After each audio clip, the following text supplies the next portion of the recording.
আচ্ছা, যারা যারা রয়েছো, সর্বাণী ছিলে, রোহিত রয়েছো, হ্যাঁ সৌরভ রয়েছো। আচ্ছা, শোনা যাচ্ছে আমার কথা?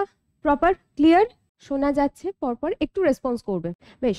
আচ্ছা, আমরা যদি আমাদের সিলেবাস অনুযায়ী দেখি, তোমাদের এর পরে একটা সিলেবাস নিয়ে এবং কি বই পড়তে হবে, কতটা কি পড়তে হবে সেই নিয়ে একটা ডিটেলস একটা ভিডিও আসবে, তোমাদের সেটা জানিয়ে দেওয়া হবে, দিয়ে দেওয়া হবে। আচ্ছা, আজকে যেটা আমরা সাহিত্যের ইতিহাসের পোর্শন নিয়ে আজকে আমরা শুরু করছি এবং হেডিং দেওয়া রয়েছে মনসামঙ্গলের ক্ষেত্রে। অ্যাকচুয়ালি যদি আমরা সিলেবাস অনুযায়ী দেখতে যাই, আমাদের এখানে পার্টটা থাকছে মঙ্গল কাব্য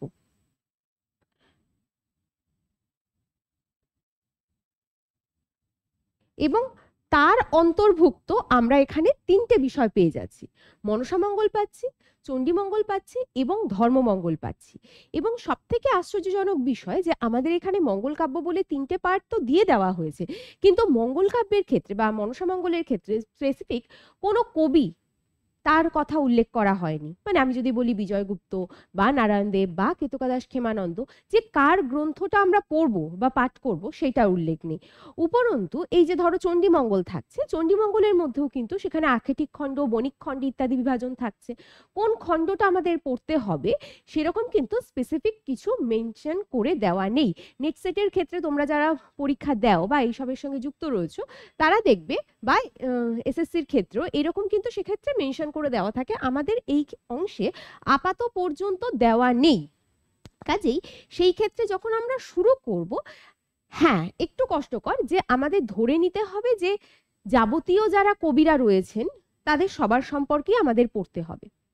এবং পড়ার কি মানে আমরা কিভাবে পড়বো, এতজন কবি, তাদের এতগুলো কাব্য, প্রত্যেকটা কাব্যই কি আমরা টেক্সট হিসেবে থরলি লাইন বাই পড়বো, সেটা সম্ভব নয় এবং সেইভাবে মানে প্রশ্নও আসবে না, এইটুকু সাধারণত যা বোঝা যাচ্ছে।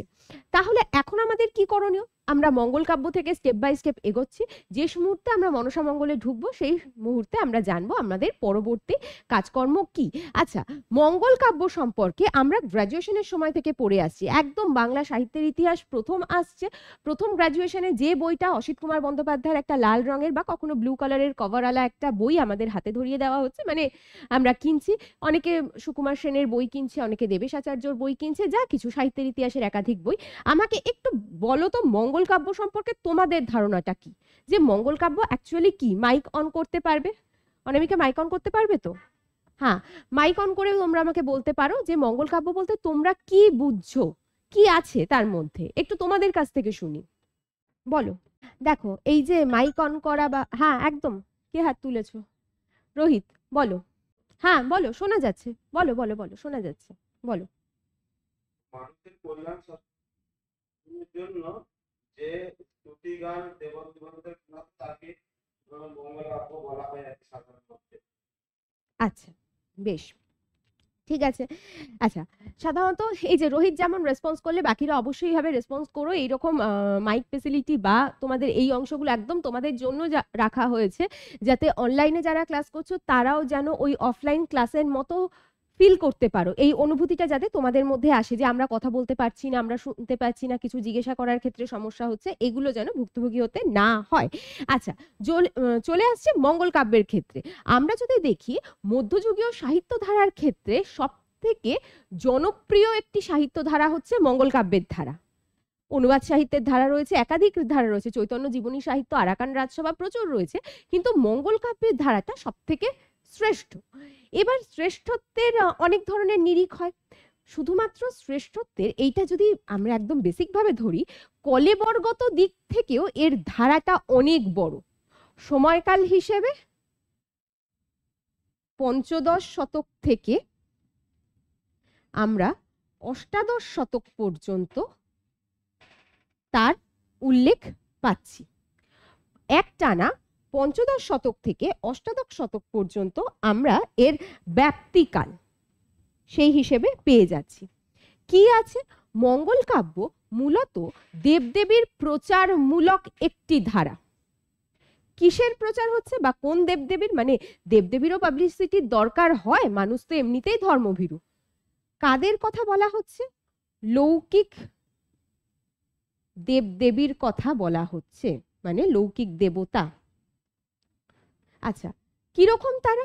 না, লৌকিক দেবতা বলতে মানে তাদেরকে বলা হচ্ছে যারা অ্যাকচুয়ালি অনার্য দেবতা। সেই দেবতাদের একটা পাবলিসিটি হচ্ছে, প্রচার হচ্ছে। কিসের মাধ্যমে প্রচার? অবশ্যই আমাদের যে কোনো কিছুর পাবলিকেশন কিসের জন্য হয়? যাতে মানুষের কাছে, মানে বিজ্ঞাপন কিভাবে, মানে কেন হয়? যাতে মানুষের কাছে পৌঁছায় বা মানুষ যাতে সেই জিনিসটা কেনে বা এই কিছু। দেবতাদের সঙ্গে কেনাকাটার সম্পর্ক তো নেই, দেবতাদের সঙ্গে পূজার সম্পর্ক রয়েছে।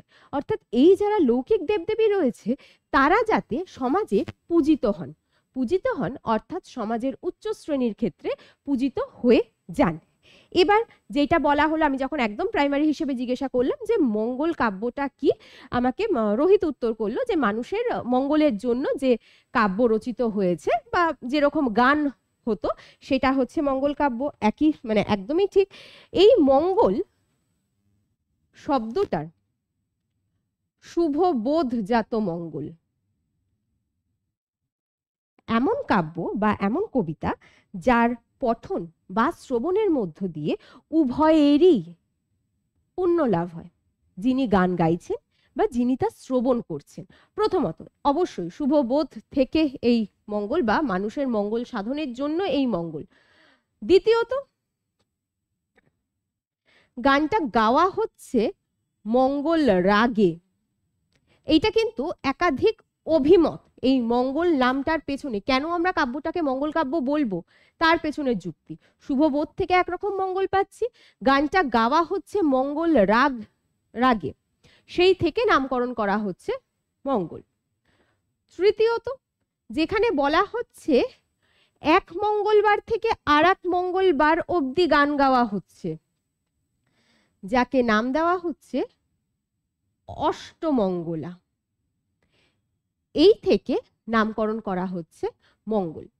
আবার ঠিক এই সেম পারপাস যখন পূর্ববঙ্গে গাওয়া হচ্ছে, অবশ্যই এই অষ্টমঙ্গলা মানে রাত জেগে গান গাওয়া হচ্ছে, নামকরণ করা হয়ে যাচ্ছে তাকে রয়ানি। যদিও আমরা রয়ানি শব্দটা মূলত ব্যবহার করি মনসা মঙ্গল যখন গীত হয়, মানে এই অষ্টমঙ্গলা সিচুয়েশনটা যখন মনসা মঙ্গল কাব্যকে নিয়ে অষ্টমঙ্গলা হয়, সেই সময় আমরা এটাকে রয়ানি বলে, এটা তুলনামূলক পূর্ববঙ্গে বেশি প্রচলিত। কিন্তু সাধারণত মঙ্গল কাব্যের বা মঙ্গল এই নামের পেছনেও আমরা কিন্তু এই রয়ানি এই অর্থটা রাখতে পারি, যেহেতু রাত জেগে এই অনুষ্ঠানটা পালিত হতো। রয়ানি আসছে কিসের থেকে? মূল শব্দ হচ্ছে রজনী, সেই থেকে চলে আসছে আমাদের রয়ানি। ক্লিয়ার? এই হচ্ছে আমাদের মঙ্গল কাব্যের মঙ্গলের উৎপত্তি। আচ্ছা, এবার আমরা যে বলছি বা আমি যে এক্ষুনি বললাম যে এই যে সময়কালটা, যে মঙ্গল কাব্য অত্যন্ত জনপ্রিয় একটা দীর্ঘকাল পরিসর জুড়ে সে অবস্থান করছে বলে, পঞ্চদশ শতক থেকে অষ্টাদশ শতক পর্যন্ত। আচ্ছা, তাহলে কি যদি আমি এভাবে ধরি, এর আগে কি দেবতা ছিল না, দেব মাহাত্ম্য ছিল না, নাকি এইসব লৌকিক দেব দেবীরা ছিলেন না? সবাই ছিলেন। কথা হচ্ছে কেন এই স্পেসিফিক অনার্যদের কথা বলা হচ্ছে? যে সময় থেকে আর্যরা এদেশে প্রবেশ করেছে সেই সময় থেকে এই আর্য সংস্কৃতি যেন আমাদের সংস্কৃতি হয়ে উঠেছে। আর এদেশের আদিম যারা অধিবাসী ছিল, সেই অস্ট্রিক বলি বা দ্রাবিড় বলি, তারা ওই তথাকথিত নিম্ন শ্রেণীভুক্ত আমরা যাদেরকে বলে থাকি, সেই জায়গায় তাদের অবস্থান হয়ে যাচ্ছে। খুব স্বাভাবিকভাবে এই মানুষগুলো যখন তথাকথিত নিচু শ্রেণীর মধ্যে পড়ছে, তাহলে তাদের দেবদেবীও তাদের শ্রেণীবদ্ধ।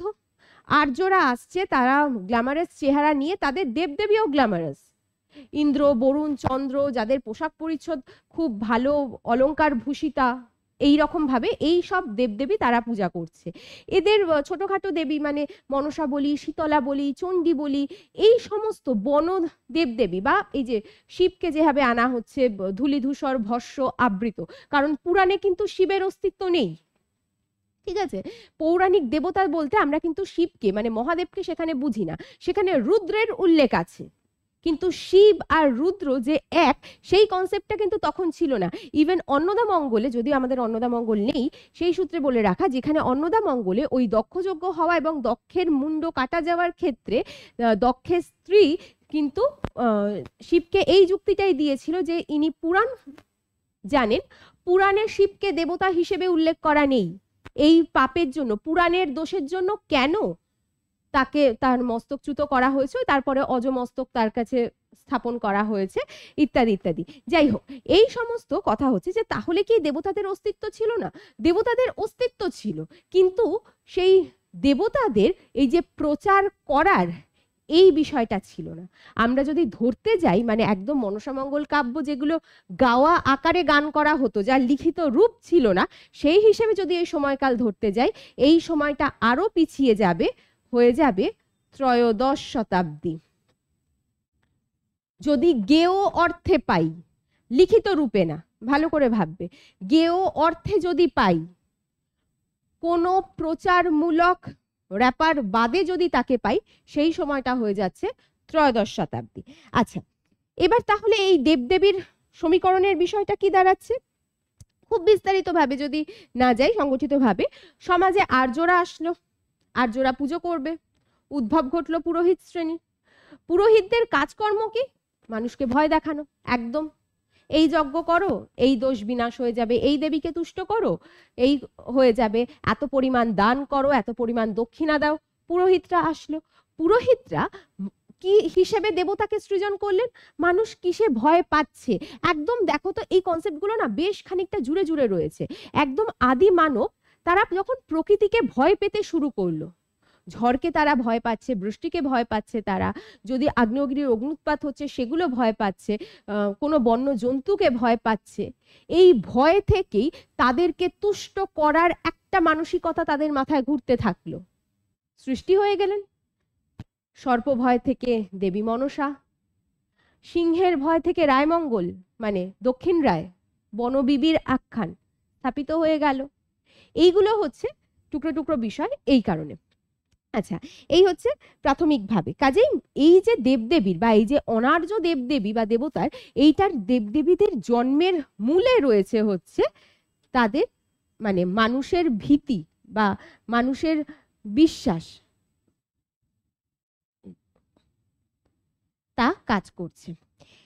এবার যে মুহূর্তে দাঁড়িয়ে এদেরকে তুলে আনা হচ্ছে সামাজিক উচ্চ কোটিতে, তখন তো আর বলা যাবে না যে মানুষের ভীতি থেকে একজন দেবতার সৃষ্টি হয়ে গেছে। তখন তাদের একটা ওই স্টোরি টেলিং মেথড চলছে, যে তাদের উৎস নির্ণয়ের ক্ষেত্রে। আচ্ছা, এবার আমাকে বলো তো, এটা তোমাদের ক্ষেত্রে আমার প্রশ্ন, যে মঙ্গল কাব্য রচনার প্রয়োজন পড়েছিল কেন? কারণটা কি ছিল? হঠাৎ করে একটা কাব্য বা একটা সাহিত্য ধারার সৃষ্টি হয়ে গেল, মানে এই মঙ্গল কাব্য অনুবাদ সাহিত্য তো একটা স্টেজের পরে গিয়ে মূলত ওই ত্রয়োদশ চতুর্দশ শতকে গিয়ে আমরা এগুলোকে পাচ্ছি, পঞ্চদশ এই সময় দাঁড়িয়ে। কেন প্রয়োজন পড়েছিল মঙ্গল কাব্য বা অনুবাদ সাহিত্য এইসব সৃজনের? বলো, রোহিত হাত তুলেছ, বলো বলো বলো। বেশ, বাকিরাও আস্তে আস্তে একটু অ্যাক্টিভ হও। হ্যাঁ বলো। একদম একদম একদম। উচ্চ শ্রেণী আর নিম্ন শ্রেণীর মধ্যে সম্পর্ক যাতে ব্যালেন্স থাকে, তার জন্য আর কি চেষ্টা করেছিল। একদম, এর মূলে রয়ে দাঁড়িয়ে যাচ্ছে একেবারেই তুর্কি আক্রমণ।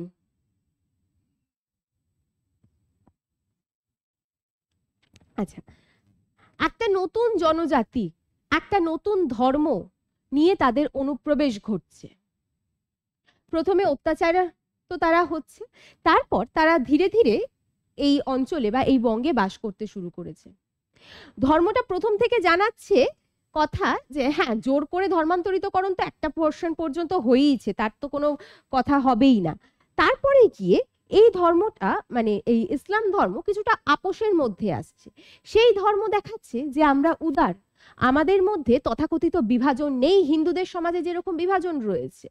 মানুষ যারা হিন্দু ধর্মের অন্তর্ভুক্ত হয়ে একদম নিম্ন শ্রেণীভুক্ত, যারা প্রতিনিয়ত ওই ব্রাহ্মণ ক্ষত্রিয় বৈশ্য শূদ্র এই সবের পেছনে একদম পিষে যাচ্ছে, তারা ভাবছে হিন্দু ধর্মে থেকে তো আমাদের ধর্মগত দিক থেকে কোনো আবরণ মানে কোনো অস্তিত্ব নেই, কোনো মর্যাদা নেই, গ্রহণ করা যাক না ইসলাম ধর্ম, যদি সেখানে অন্তত মানুষ হিসেবে আমরা মর্যাদাটা পাই। কিছু কিন্তু স্বেচ্ছায় ধর্মান্তরিতকরণ তাও কিন্তু সেই সময় সংগঠিত হয়েছিল। সেই সময় এবার কথা হচ্ছে সমাজের উচ্চ শ্রেণী যখন আমাদের দেশের প্রধানমন্ত্রী একজনই, রাষ্ট্রপতি একজনই, সাধারণের সংখ্যাটা অনেক বেশি, যিনি উচ্চ কোটিতে বসছেন তিনি কিন্তু একজন। এবার এই সাধারণ স্বাভাবিক মানুষগুলো যদি না থাকে তাহলে এ শাসন করবে কাকে? হিন্দু ধর্ম বিপদে পড়ে যাবে। মানুষজন নেই, তাহলে হিন্দুত্ববাদ প্রতিষ্ঠা করবে কাকে নিয়ে? চলে আসলো হিন্দু ধর্মের মধ্যে একটা সমন্বয় সাধন। হিন্দু ধর্মের এবার ওই দেবদেবীকে নিয়ে, কারণ মানুষের সব থেকে আগে রয়েছে ধর্ম এবং তার সঙ্গে রয়েছে ঈশ্বর ভীতি বা এইসবগুলো কাজ করছে, কাজেই ধর্মটাকে আবার হাতিয়ার করা হলো। তখন বলা হচ্ছে, আরে এই যে তোমাদের মনসা বলে এরকম যাকে হেলাচিন্তা করছো, এ তো শুধু এইভাবে নয়, এ তো আমাদের যিনি রুদ্র আছেন, যিনি তোমাদের শিবেরই আর এক রূপ, তারই তো মেয়ে। আবার আমাদের সমাজে প্রতিষ্ঠিত যে জরৎকারু মুনি, তার স্ত্রী তো তিনি। দেবী চণ্ডী, না না, বনদেবী কেন তিনি হতে যাবেন? তিনি আমাদের যে স্বয়ং পার্বতী রয়েছে, পার্বতীরই তো আর একটা রূপ মাত্র। আহা, তোমরা ভুল করছো, যা আমরা পুজো করি তোমরাও তাই পুজো করো। দুজনে আমরা একই দেবীকে পুজো করি বা একই দেবতাকে পুজো করছি, শুধুমাত্র আলাদা রূপে আলাদা আঙ্গিক নিয়ে। তার হিসেবে শুধু মুখের কথায় তো কাজ হবে না। রচনা করা হলো মঙ্গল কাব্য, অনুবাদ সাহিত্য। অনুবাদ সাহিত্যের প্রয়োজন কি? এতদিন পর্যন্ত রামায়ণ, মহাভারত, ভাগবত ওই স্ত্রীলোক আর নিম্ন শ্রেণীর মানুষের পড়ার অধিকার ছিল না। এবার এই নিম্ন শ্রেণীর মানুষই তো তথাকথিত বেশি, তাদেরকে পড়ার সুযোগ করে দেওয়া হলো, খাস বাংলায় লেখা হলো। না পড়লে জানবে কি করে? কিছুটা আটকানো গেল এবং এই আটকানোর মধ্য দিয়ে একটা সমন্বয় সাধন সংগঠিত হলো। মঙ্গল কাব্যের মধ্যে আমরা কি পেয়ে যাচ্ছি, কাব্যটাকে কিভাবে গঠন করা হচ্ছে? সেই কাব্যের মধ্যে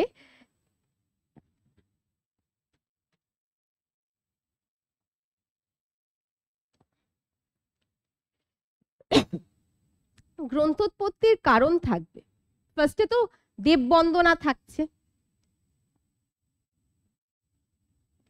বিভিন্ন দেবতা, সে মানে যে দেবতার উদ্দেশ্যে রচনা সেই দেবতার উদ্দেশ্যে বন্দনা, তার সঙ্গে সূর্য, গণেশ, ব্রহ্মা, বিষ্ণু, মহেশ্বর, একাধিক দেব বা দেবতার উদ্দেশ্যে বন্দনা থাকছে।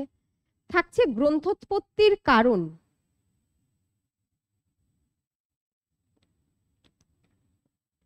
কেন গ্রন্থটা রচিত হচ্ছে। এই সেকশনটায় দাঁড়িয়ে গুরুত্ব পেয়ে যাচ্ছে তৎকালীন সামাজিক আর রাজনৈতিক চিত্র, প্রেক্ষাপট। এই অংশেই যিনি লেখক, মানে যিনি কাব্য রচনা করছেন, যিনি কবি, তিনি ব্যাখ্যা করছেন তার পৃষ্ঠপোষক কে ছিলেন, মানে কোন রাজার অধীনস্থ হয়ে তিনি লিখছেন। এই গ্রন্থ পরিচয় অংশে যেখানে বর্ণনা করা হচ্ছে গ্রন্থটি কোন সময়ে রচিত হচ্ছে, এই গ্রন্থ পরিচয় অংশ যেখানে কবি তার নিজের ব্যক্তিগত পরিচয় দিচ্ছেন। অনেক দিক থেকে এই গ্রন্থোৎপত্তির কারণ অংশটা কিন্তু আমাদের গুরুত্বপূর্ণ। আর থাকছে দেবখণ্ড, মানুষ পড়বে ধর্মমূলক কাহিনী, একটু দেবতা, স্বর্গ, অপ্সরা, অপ্সরী তাদের কথা না শুনলে হয়। এই দেবখণ্ড রচনা করে দিচ্ছে পরবর্তী অংশের প্রেক্ষাপট, অর্থাৎ নরখণ্ড। কেন বলা হচ্ছে?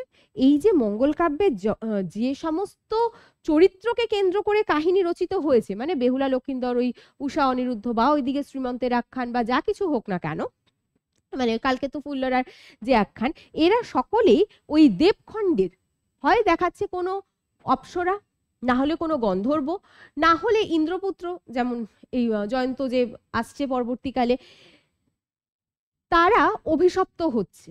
অভিশপ্ত হচ্ছে কার চক্রান্তে? হয় নিয়তি তাদেরকে অভিশপ্ত করছে, না হলে যে বিশেষ দেবী বা দেবতা যার পূজা প্রয়োজন, তিনি একটু কূটকৌশলী হয়ে কিছুটা একটু প্ল্যান করে ফাঁসিয়ে দিচ্ছেন এবং তারা অভিশপ্ত হচ্ছে।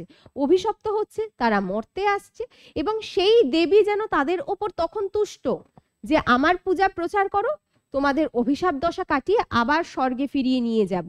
এই আখ্যান হচ্ছে আমাদের নরখণ্ডের আখ্যানের মধ্যে আমরা যাবতীয় যা বিষয়গুলো সেই অংশগুলো পেয়ে যাচ্ছি। সাধারণত পৃষ্ঠপোষক অনুসারে মঙ্গল কাব্যের আমরা দুটি ধারা তার মধ্যে লক্ষ্য করা যায়। একটি ধারা যেটা হচ্ছে লৌকিক ধারা,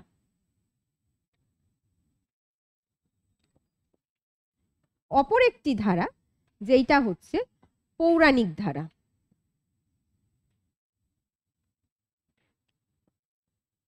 লৌকিক ধারার মধ্যে আমরা কাকে পাচ্ছি? লৌকিক ধারার মধ্যে আমরা পাচ্ছি মনসা মঙ্গল, মানে আমি শুধু এখানে দেবীর নাম হিসেবে লিখে রাখছি। মনসা পাচ্ছি, চণ্ডী পাচ্ছি, শিব পাচ্ছি, ধর্ম পাচ্ছি, এদেরকে পাচ্ছি আমরা লৌকিক সাহিত্যের ধারার মধ্যে। আর যদি পৌরাণিক ধারার মধ্যে পড়ি, সাধারণত থাকছে সূর্যমঙ্গল, থাকছে যে মানে সূর্য দেবতাকে কেন্দ্র করে সূর্যমঙ্গল আমাদের কোনো সময় পাঠ্য না। এই পৌরাণিক ধারার মধ্যে আমরা শুধু দেবী অন্নদাকেই পেয়ে যাই।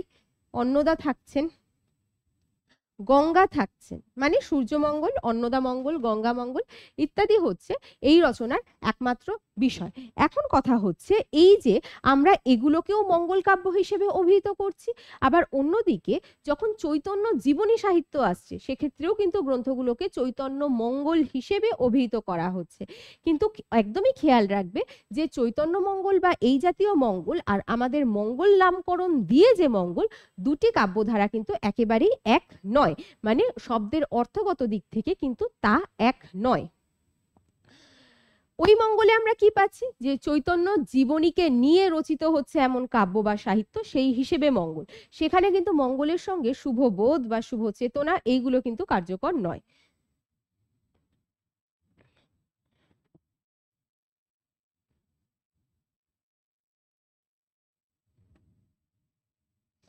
আচ্ছা, এবার সম্পূর্ণ আমরা ধীরে ধীরে একেবারে চলে যাব মনসা মঙ্গলের দিকে।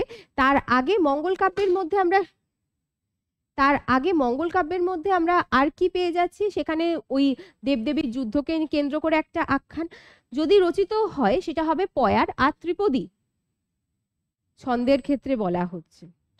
আর ওই অভিশপ্ত হওয়া একটি চরিত্র যে আসছে কার্য উদ্ধার করার জন্য ইত্যাদি, এবং তার সঙ্গে সেই চরিত্র মর্তে যে দুঃখ যন্ত্রণা ভোগ করবে তার মধ্য দিয়ে তৎকালীন সমাজচিত্র কিন্তু অনেকটা পরিমাণে সেখানে প্রকাশ পেয়ে যাবে বা প্রকাশিত হয়ে যাবে।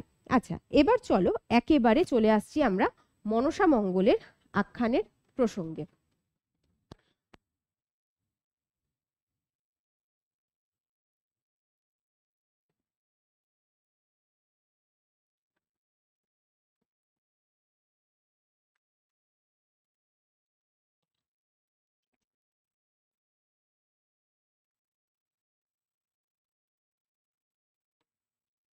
আচ্ছা, বেশ। মনসা মঙ্গলের ক্ষেত্রে যেটা আমরা বললাম যে আমাদের করে নির্দিষ্ট কোনো কবি তার কথা এখানে উল্লেখ করে দেওয়া হয়নি। সেই ক্ষেত্রে ধরো আমাদের পরবর্তীকালে সিলেবাসের ক্ষেত্রে কিছু ডান দিক বাদিক হলো, এবং সেক্ষেত্রে যদি তার মধ্যে কোনো কবি উল্লেখ করে দেওয়া থাকে তো ভালো কথা, কারণ প্রত্যেকবারের ক্ষেত্রে মানে বিভিন্ন এক্সামের ক্ষেত্রে এইভাবে উল্লেখ করে দেওয়া হয়ে থাকে। কিন্তু যদি এই অংশটাকে ব্রিফই রাখলো, মানে বড় সড়ই রেখে দিল, তখন আমরা কি করব? তখন আমাদের করণীয় দেখো, এবার এই ক্ষেত্রে এখন দেখতে হবে আমরা পাঠ্য হিসেবে কোন গ্রন্থগুলো আসছে। সেক্ষেত্রে এক, কেতকাদাস ক্ষেমানন্দের মনসা মঙ্গল, দুই, বিজয়গুপ্তের মনসা মঙ্গল। এ বাদে আর কোনো ইউনিভার্সিটি বলি বা কোনো কলেজে বলি কোনো সিলেবাসের ক্ষেত্রে কিন্তু মনসা মঙ্গলের অন্য কোনো কবিদের কোনো কাব্যগ্রন্থ যে পাঠ্য হিসেবে থাকছে তা কিন্তু দেখা যাচ্ছে না, দেখা যায়ই না। কাজে এই দুটো গ্রন্থকে আমাদের পাশাপাশি রেখে পড়তে হবে। সুবিধা কি? কেতকাদাস ক্ষেমানন্দের কাহিনী আর বিজয়গুপ্তের কাহিনীর মধ্যে বহুতর সাদৃশ্য রয়েছে। তাহলে যেগুলো সাদৃশ্য রয়েছে, অবশ্যই যদি কাহিনী কেন্দ্রিক প্রশ্ন আসে অবশ্যই আমাদের সাদৃশ্য নিয়ে প্রশ্ন আসবে না, প্রশ্ন আসবে বৈসাদৃশ্য নিয়ে। এবং যখনই এই বৈসাদৃশ্যগুলোকে আমরা মানে যা বৈসাদৃশ্য, একটা জিনিস খেয়াল করবে, দুটো কাব্যের মধ্যে যা বৈসাদৃশ্য হচ্ছে সেটাই অন্যভাবে দাঁড়িয়ে যাচ্ছে কাব্যটির অভিনবত্ব। সেক্ষেত্রে কাহিনী জানলে শুধু ওই কাব্যের অভিনবত্ব কি, বা বিজয়গুপ্তের মনসা মঙ্গল ঠিক কোন কোন জায়গায় চাঁদ চরিত্র, মনসা চরিত্র, বেহুলা চরিত্র, সনকা চরিত্র, এইগুলোর চরিত্র চিত্রণটা কিরকম করেছে এইটা জানলে পরেই হয়ে যায়। এবং সেগুলো খুব স্পষ্ট করে সাহিত্যের ইতিহাসের বইয়ের পৃষ্ঠার মধ্যে কিন্তু ভালোভাবে উল্লেখ থাকে। খুব যে খাটতে হবে বা আমাকে পড়ে সেগুলো বুঝতে হবে একেবারেই সেগুলো না। ইভেন আমরা মানে আমি যেগুলো সাজেস্ট করব তার মধ্যে কিন্তু সেগুলো পয়েন্ট ওয়াইজ করে উল্লেখ করে দেওয়া আছে। আচ্ছা, এবার চলে আসছি, আর হ্যাঁ তার সঙ্গে কি দাঁড়িয়ে যাচ্ছে, এই যে এই দুজন কবি ব্যতীত আর যারা কবিরা রয়েছেন, কারণ আমাদের এক্ষেত্রে নির্দিষ্ট কোনো কবির কথা উল্লেখ করে দেননি, ফলত বাকি কবিদের সম্পর্কে আমাদের জানতে হবে। এবার একটা জিনিস খেয়াল করবে, যখন ধরো মনসামঙ্গলের তো একাধিক কবি রয়েছে, মানে আমরা কানাহরি দত্তকে ধরতে পারি, ক্ষেমানন্দ বিজয়গুপ্ত তো আছে, নারায়ণ দেব ধরতে পারি, বিপ্রদাস পিপলাই ধরতে পারে, আরো একাধিক কবি রয়েছেন। এখন কথা হচ্ছে যে এতজন কবি থাকতেও কেন এই দুজন কবিকে নিয়ে এত বেশি নাড়াচাড়া হয়? একটা হতে পারে তাদের কাব্য রচনার ক্ষেত্রে জনপ্রিয়তা আছে, আর দ্বিতীয় এবং সবথেকে গুরুত্বপূর্ণ, তাদের কাব্যটা সম্পূর্ণ এবং কাব্যটা প্রচন্ড পরিমাণে ইনফরমেটিভ। যেখানে কাব্য রচনাকাল হ্যাঁ হতে পারে একাধিক রয়েছে, কিন্তু রয়েছে যেখানে কবি পরিচিতি, যেখানে সমকালীন রাজনৈতিক প্রেক্ষাপট বা রাজনৈতিক সেই বিশেষ ব্যক্তিবর্গের নামের উল্লেখ থাকছে, মানে রাজনৈতিক না সরি ঐতিহাসিক ব্যক্তিবর্গ, ঠিক আছে, সেই ঘটনাগুলো সেখানে থাকছে, বা পৃষ্ঠপোষক রাজা হিসেবে তার স্থান হিসেবে তাদের পুত্র কন্যা সন্তান মানে তাদের পরিবারবর্গের বংশলতিকা আমরা যাকে বলি সেই জিনিসটা স্পষ্ট থাকছে। আর যেখানে দেবী তার মাহাত্ম্য নিয়ে আসছেন, ক্রূর কুচক্রী মানে যেভাবে তাকে দেখানো হয়েছে সেইভাবে দেবীকে আমরা বিভিন্ন রূপে পাচ্ছি, সেই কাব্যগুলো কিন্তু গুরুত্ব পেয়ে যাচ্ছে। আচ্ছা, এবার বাকি কবিদের সম্পর্কে আমাদের পড়তে গেলে তাহলে কি জানতে হবে? প্রথমত একটাই জানার দরকার যে তাদের কাব্যটার নাম কি। বলতেই পারো হ্যাঁ মনসামঙ্গলই তো, না, কারোর কাব্য মনসামঙ্গল, কারোর কাব্য হয়ে যাচ্ছে পদ্মা পুরাণ, কারোর হয়ে যাচ্ছে জগতী মঙ্গল, সেটা আমাদের জানতে হবে। কোন সময়ের কবি, কোন বঙ্গের কবি, মানে পূর্ববঙ্গের না পশ্চিমবঙ্গের না উত্তরবঙ্গের নাকি রাঢ়ের কবি, এইগুলো কোন গ্রামে জন্ম, যেগুলো যদি তথ্য থাকে সেগুলো আমাদের জানা প্রয়োজন পড়ছে। আচ্ছা, কিংবা এই কবি ইনি কি শাক্ত ধর্মাবলম্বী নাকি আদতে কোনো ধর্মাবলম্বী মানে শাক্ত না বৈষ্ণব সেটা প্রয়োজন পড়ে যাচ্ছে, কিংবা নাকি শুধুমাত্র কবি হিসেবেই তার কাব্য রচনা, কোনো ধর্মপ্রেক্ষিতে নয়, এই সবগুলো কিন্তু সেখানে জড়িত হয়ে যাচ্ছে। চলে আসি আমরা যদি একেবারে মনসামঙ্গলের ক্ষেত্রে। বঙ্গদেশ চিরকালই সর্পসংকুল, সর্পভীতি মানুষের মধ্যে অত্যন্ত প্রবল। এখনকার দিনের শহর যেরকম কাঠখোট্টা রয়েছে, এক সাপকে ওই ড্রেন দিয়ে যাতায়াত করা ছাড়া আর কোথাও খুব একটা দেখা যায় না, আর যদিও বা সাপ কোনো কারণে বেরোয় এত ভিডিও চতুর্দিকে হতে থাকে, ও আবার যেখানে মানে ও তখন ওই পালিয়ে বাঁচি, ছেড়ে দে মা মানে বাঁচি আর কি, এই রকম অবস্থা করে সে পালিয়ে যায়। কিন্তু আগের যে গ্রাম বাংলা, সেই গ্রাম বাংলা প্রকৃতিনিষ্ঠ, সেখানে জলা জঙ্গল এই সব ক্ষেত্রগুলো অনেক বেশি, মানুষের মৃত্যুর হারটাও অনেক বেশি। আমরা যদি বিভিন্ন মানে এমনি নর্মাল উপন্যাস তো আছে, কিন্তু স্পেসিফিক আমরা যদি কিছু আঞ্চলিক উপন্যাস ফলো করি, দেখবে এক বা একাধিক মৃত্যুর কথা সেখানে উল্লেখ থাকছে, যেটা মানে সর্পদংশনে মৃত্যু ঘটছে। মানুষের মধ্যে এই ভীতিটা যখন জয়ী হচ্ছে, তখন ধীরে ধীরে মনসা পূজা চলে আসছে, মনসা দেবীকে প্রাধান্য দেওয়া হচ্ছে, যে আমি যদি মনসা দেবীকে প্রাধান্য দিই তাহলে এত বছর পর্যন্ত ওর যে ফাড়া রয়েছে, তারপরে তো জ্যোতিষরা রয়েছে, এই বছরে জলে ডুবে যাওয়ার একটা আতঙ্ক রয়েছে, ওই বছরে গাড়ি চাপা পড়ার আশঙ্কা, এই বছরে সর্পদোষ রয়েছে, একাধিক দোষের কথা সে বলে দিল। তাহলে দেবীকে সন্তুষ্ট রাখার জন্য যেরকম ভাবে সনকা তার 6 পুত্রকে হারিয়ে লক্ষিন্দরকে বাঁচানোর জন্য দেবীর পূজা করেছিলেন চন্দ্রধরের অজান্তে, যদিও পরবর্তীকালে তা প্রকাশ হয়ে পড়েছিল, যাই হোক, কিন্তু মাতৃহৃদয় বা এই গৃহে মহিলারা তারা এই পূজাকে করছেন, কখনো অষ্টনাগের পুজো হচ্ছে, কখনো মূর্তি পূজা হচ্ছে ইত্যাদি বিভিন্ন, কেউ ঘট বসিয়ে পুজো করছে, যাই হোক পুজোটা সেখানে প্রাধান্য পেয়ে যাচ্ছে। আচ্ছা, এই ভয় থেকে বিভিন্ন জনজাতির মধ্যে এখন বলা হচ্ছে যে এই মনসা পূজাকে শুধু আমাদের এই অঞ্চলের মধ্যেই প্রচলিত, একেবারেই নয়। কেন? সাপ কি শুধু আমাদের দেশের প্রাইভেট প্রপার্টি? আর কোনো রাজ্যে সেখানে থাকবে না? ফলত এই দেবী মনসার উদ্ভব কিন্তু শুধুমাত্র যে বাংলা জাত তা বলা যাবে না, দেবী মনসারও একাধিক উৎপত্তি গাথা সেখানে রয়েছে। যেমন ঋগ্বেদে যদি আমরা ধরি, ঋগ্বেদে একজন দেবীর উল্লেখ থাকছে, তাকে বলা হচ্ছে মহামায়ূরী বা মনা। ইনি কিন্তু সর্পদেবী।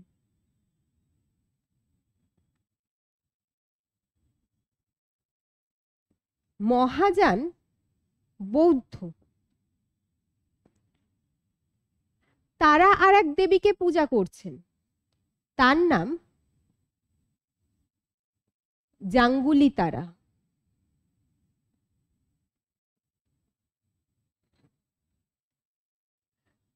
গ্রিকদের সর্পভূষণে সজ্জিতা বা সর্পভূষণ আভূষিতা এক দেবীর উল্লেখ পাওয়া যাচ্ছে, তার নাম মেরুসা।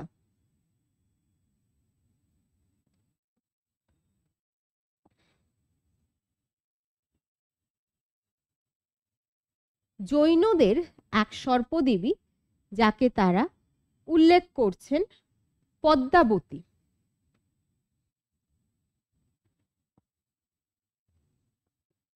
দক্ষিণ ভারতে ওঁরাও জনজাতি, তাদের সর্পদেবী মঞ্চাম্মা। দেখো, কাজেই সমগ্র ভারতবর্ষ জুড়ে এই দেবী একাধিক নামে পূজিতা হয়ে আসছেন। ঋগ্বেদের মধ্যে আমরা পাচ্ছি মহামায়ূরী বা মনা। মহাযান বৌদ্ধরা তাদের সর্পভূষিতা দেবী হচ্ছেন জাঙ্গুলি তারা, গ্রিক দেবী মেরুসা, জৈনদের দেবী পদ্মাবতী, আর ওরাও সম্প্রদায় যাদের তাদের দেবী হচ্ছে মঞ্চাম্মা। এই বিভিন্ন রূপে দেবী মনসার উৎপত্তি গাথার মধ্যে এদের প্রত্যেকের কিন্তু ছোটখাটো একটু কিছু কন্ট্রিবিউশন রয়েছে। কাজেই মনসা দেবীর যে উদ্ভব বা তার যে স্বভাব বৈশিষ্ট্য যাই আমরা পাই না কেন, এটা কিন্তু কোনো একটি ধারা থেকে যে এসেছে তা আমরা বলতে পারবো না। বেদ, পুরাণ, গ্রিক, জৈন ওরাও মানে বিভিন্ন ক্ষেত্র থেকে এই দেবী উঠে এসেছেন, মানে অস্ট্রিক দ্রাবিড় বিভিন্ন ক্ষেত্র থেকে তাদেরকে নিয়ে আসা হচ্ছে। এবার এই দেবীকে কেন্দ্র করে এই যে মনসা মঙ্গল গান এই যে প্রচলিত হচ্ছে, সেগুলো অঞ্চল ভেদে তখন তার নাম ভিন্ন হয়ে যাচ্ছে। আচ্ছা, দেখা যাক কি কি হচ্ছে। রাঢ়বঙ্গ, সেখানে তাকে নাম দেওয়া হচ্ছে ঝাঁপান। দক্ষিণবঙ্গ, সেখানে তাকে বলা হচ্ছে ভাসান। পূর্ববঙ্গ, পূর্ববঙ্গে কি নাম বলা হচ্ছে তোমরা আমাকে বলো আর টাইপ করতে পারো। উত্তরবঙ্গে তার নাম দেওয়া হচ্ছে সাইটোল বিশহরীর গান। কে বলবে, বলো পূর্ববঙ্গে কি নামে পরিচিত হচ্ছে? শ্রাবণী বা আর কারা রয়েছে দেখি একটু, কারা কারা আছে? রোহিত তো অনেকগুলো বললো, তা বাদে দেখি কে কে আছে।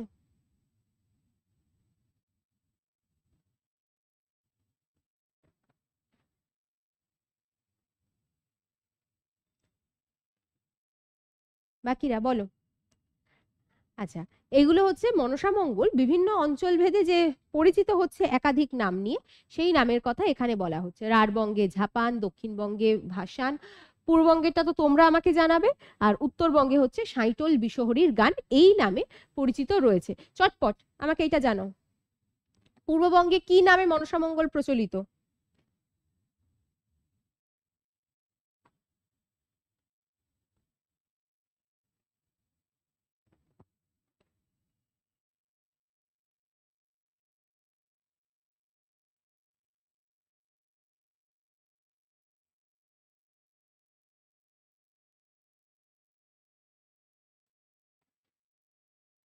কোনো উত্তর নেই? এইটা কি করে সম্ভব? রোহিত পারবে, বলতে পারবে? খেয়াল আছে? আমি কিন্তু আজকেই বলেছি, আমি বলছি না যে তোমরা কেউ আগে জানো কি জানো না সেই জন্য আমি বলছি কি না, আমি আজকে কিছুক্ষণ আগে যখন ওই মঙ্গল কাব্য নিয়ে আলোচনা করছি তখন কিন্তু আমি বলেছি, ইভেন আমি লিখেও দিয়েছি, এই স্পেসটায় লেখা ছিল জাঙ্গুলিক। না, জাঙ্গুলিক তো মহাযান বৌদ্ধদের নাম, জাঙ্গুলিক তো মহাযান বৌদ্ধদের দেবীর নাম।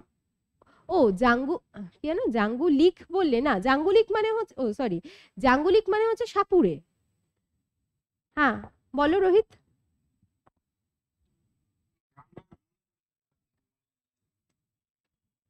রয়ানি।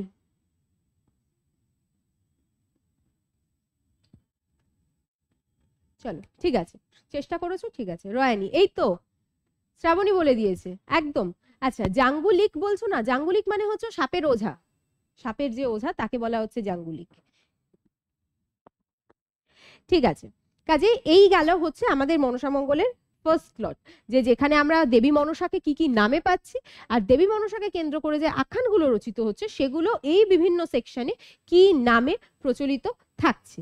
এবার মনসামঙ্গল সম্পর্কে আমি মনসামঙ্গলের কাহিনীর নিয়ে যাচ্ছি না, বেহুলা লক্ষিন্দরের কাহিনী আশা করি সকলেই জানো, সেক্ষেত্রে অসুবিধার কিছু কারণ থাকছে না, মানে জানা নিয়ে এইটা যে এখন দাঁড়িয়ে আমি যদি বলতে চাই তাহলে বলতে হবে তোমাদের অপমান করা যে মনসামঙ্গলের কাহিনী বলছি।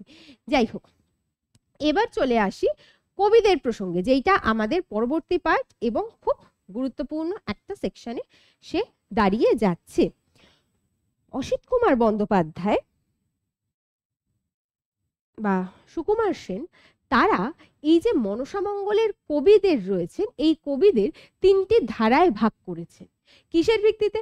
আমি যখন বলেছিলাম যে কবি সম্পর্কে আমরা পড়বো, সেই কবিদের সম্পর্কে আমাদের জানতে হবে যে তারা পূর্ববঙ্গের কবি, পশ্চিমবঙ্গের, উত্তরবঙ্গের না রাঢ়ের, এই বিশ্লেষণটাই তারা করেছেন। তিনটি শ্রেণীতে তারা সেই বিভাজনকে সেখানে দেখাচ্ছেন। প্রথমে বলছি আমি রাঢ়ের ধারা, যেটা মানে রাঢ়বঙ্গের ধারা আমরা যাকে বলছি, এই সেকশনের মধ্যে তারা কবি হিসেবে রাখছেন বিপ্রদাস পিপ্লাই। একটু উঁচু করে দিই।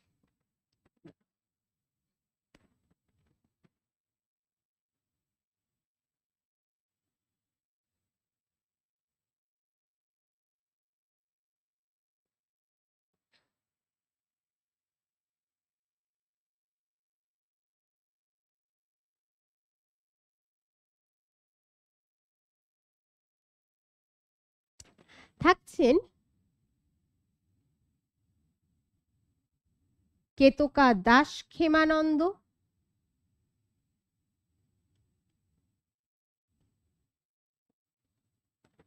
আর থাকছেন বিষ্ণু পাল।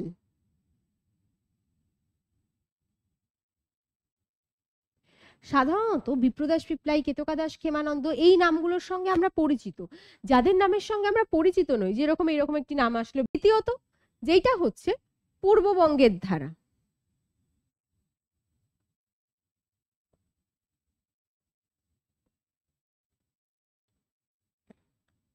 সেখানে কাকে পাচ্ছি? বিজয় গুপ্ত,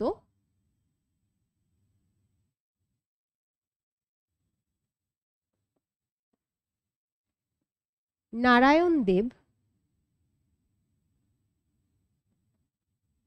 এবং দ্বিজবংশী দাস।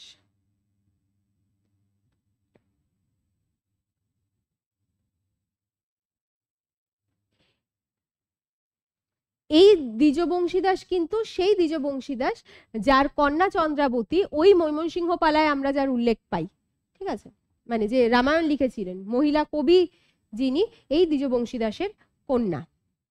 আর 3 নম্বর ধারা হচ্ছে উত্তরবঙ্গের ধারা,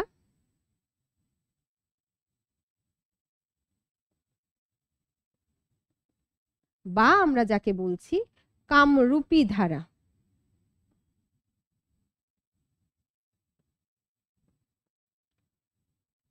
তন্ত্র বিভূতি,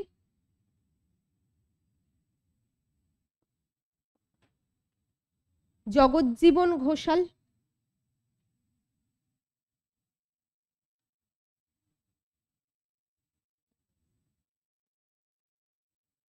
এবং জীবন মৈত্র।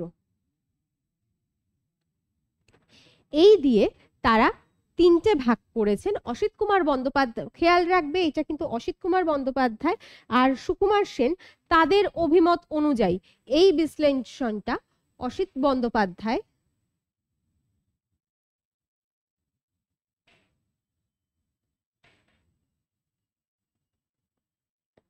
আর সুকুমার সেন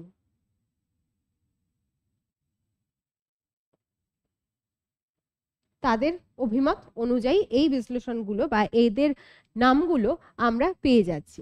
আচ্ছা, এই ক্ষেত্রে একটু বলে রাখি, এই পূর্ববঙ্গের ধারার মধ্যে আমি নারায়ণদেবকে উল্লেখ করেছি। যখন তোমরা নারায়ণদেব ইটসেলফ পড়তে যাবে, মানে কবি কিন্তু যে নারায়ণদেব তাদের আদত মানে আদি বাসস্থান হচ্ছে রাঢ়ী, মানে এগুলো তার জন্ম পূর্ববর্তী। রাঢ় থেকে তারা ময়মনসিংহে উঠে এসেছিলেন, সেখানে বোর গ্রামে তারা বসতি স্থাপন করেছিলেন এবং সেখান থেকে আমরা নারায়ণদেবকে চিনছি। ফলত তাকে আমরা পূর্ববঙ্গের ধারার কবি হিসেবে এর মধ্যে রাখতে পারছি। ঠিক আছে, এই হচ্ছে মোটামুটি সেকশন যে রাঢ়ের ধারার মধ্যে আমরা কাদেরকে পাচ্ছি, বিপ্রদাস পিপলাই, কেতকাদাস। কিন্তু যে নারায়ণদেব তাদের আদত মানে আদি বাসস্থান হচ্ছে রাঢ়ী, মানে এগুলো তার জন্ম পূর্ববর্তী। রাঢ় থেকে তারা ময়মনসিংহে উঠে এসেছিলেন, সেখানে বোর গ্রামে তারা বসতি স্থাপন করেছিলেন এবং সেখান থেকে আমরা নারায়ণদেবকে চিনছি। ফলত তাকে আমরা পূর্ববঙ্গের ধারার কবি হিসেবে এর মধ্যে রাখতে পারছি। ঠিক আছে, এই হচ্ছে মোটামুটি সেকশন যে রাঢ়ের ধারার মধ্যে আমরা কাদেরকে পাচ্ছি, বিপ্রদাস পিপলাই, কেতকাদাস। পূর্ববঙ্গের ধারার মধ্যে বিজয়গুপ্ত আছে, নারায়ণদেব আছে, দ্বিজবংশী দাস রয়েছেন। উত্তরবঙ্গের ধারা বা কামরূপী ধারা, যেখানে হচ্ছে তন্ত্রবিভূতি রয়েছেন, জগৎজীবন ঘোষাল রয়েছেন, জীবন মৈত্র রয়েছেন, এদের উল্লেখ আমরা পেয়ে যাচ্ছি, যেটা অসিত কুমার বন্দ্যোপাধ্যায় এবং সুকুমার সেন বিভাজন করেছেন আঞ্চলিকতার ভিত্তিতে। ক্লিয়ার? আচ্ছা, সেকেন্ড একটা পার্ট আমরা দেখব। এই যে আমি একটা দীর্ঘ সময় পর্ব দিয়েছি, পঞ্চদশ শতক থেকে অষ্টাদশ শতক পর্যন্ত এক টানা মঙ্গল কাব্য রচিত হয়েছে। কারা করেছিলেন, সময়কাল অনুযায়ী, শতক অনুযায়ী তার বিশ্লেষণ, এরপরে সেকশনটা থাকবে তার জন্য। এটা আমি ক্লিয়ার করে দিচ্ছি এখন।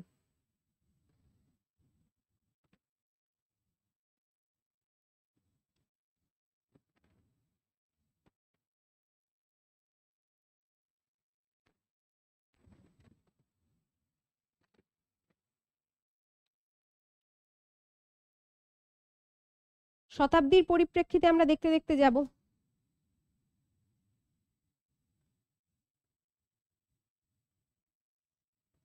পঞ্চদশ শতাব্দী কাকে পাচ্ছি, নারায়ণ দেব। গ্রন্থ কি তার, পদ্মা পুরাণ। খেয়াল করবে অনেকে কিন্তু এইটাকে পদ্ম পুরাণ এই নামে অভিহিত করেন, কিন্তু পদ্ম নয়, পদ্মা। যেহেতু মনসা পদ্মা গন্ধা, পদ্মিনী মানে পদ্মগন্ধ বা পদ্ম আভূষণ তার প্রিয়, যাই হোক না কেন, সেই থেকে বা তার নাম পদ্মাবতী, এই থেকে পদ্মা, পদ্ম পুরাণ বা এইসব কিন্তু কোনো নাম নয়।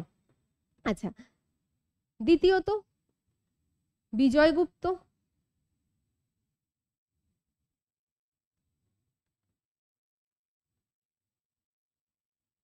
তার কাব্য সেটাও পদ্মা পুরাণ, তার কাব্যকেও আমরা পদ্মা পুরাণ এই নামেই জানছি।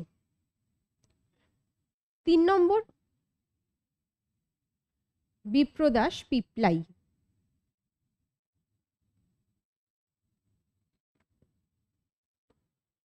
তার কাব্য মনসা মঙ্গল বা মনসা বিজয়। মাথা ঠান্ডা করে এই নামগুলো দেখবে, মাথায় রাখবে, কারণ আজকে কিন্তু ক্লাসের পরে আমি এই সেকশন থেকে মানে অল টোটাল যা আমি পড়িয়েছি সেখান থেকে কিন্তু আমি প্রশ্ন জিজ্ঞাসা করব। আচ্ছা, পঞ্চদশ শতকের এই 3 জনকে আমরা পেয়ে গেলাম। পরবর্তী অর্থাৎ ষোড়শ শতাব্দীতে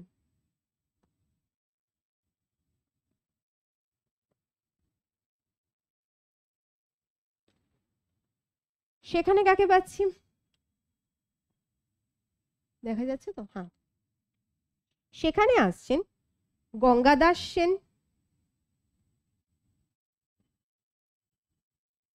তার কাব্য মনসা মঙ্গল।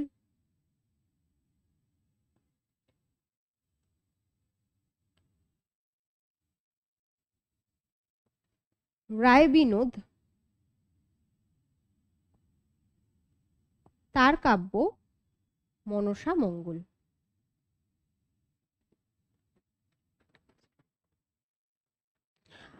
পঞ্চদশ হলো, ষোড়শ হলো, সপ্তদশ।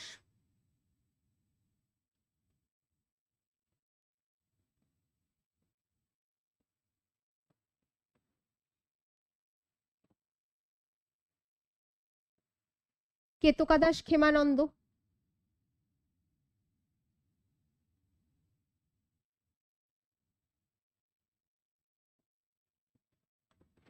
মনসা মঙ্গল কাব্য অথবা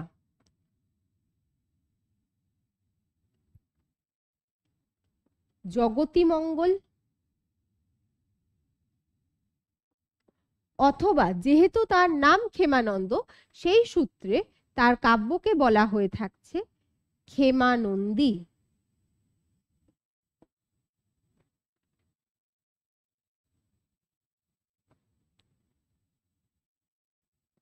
দ্বিজবংশী দাস,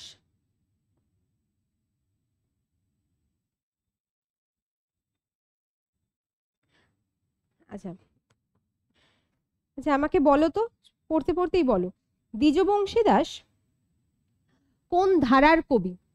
পূর্ববঙ্গ, রাঢ়ের, না উত্তরবঙ্গ? বলো, দ্বিজবংশী দাস কোন ধারার কবি? একটু আগের সেকশনটা যে বড় চারটা ছিল তার মধ্যেই কিন্তু উত্তর দেওয়া ছিল। দেখি বলো। রোহিত একাই অ্যাক্টিভ, কেন তুমি বলবে না? আচ্ছা রাখো, দাঁড়াও, মানে শুনছি পরে। সৌরভ আছো, শ্রাবণী আছো, রিয়াজুল আছো, তাপস একজন, তিনি রয়েছো, মানে সে রয়েছো। এবার আমাকে বলো, রোহিত একটু পরে শুনছি তোমারটা, একটু থামো, বাকিরা আমাকে কেউ উত্তর দাও। কেন ও একা শুনবে কেন, তোমরা এবার শুনবে না কেন?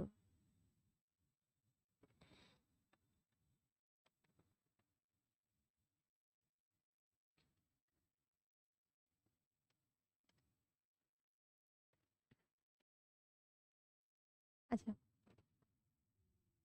বলো রোহিত, বলে ফেলো, পরেরটা দেখি অন্যদের জন্য। পূর্ববঙ্গের, একদম একদম পূর্ববঙ্গের। চলো আচ্ছা ঠিক আছে, নেক্সট তন্ত্র বিভূতি।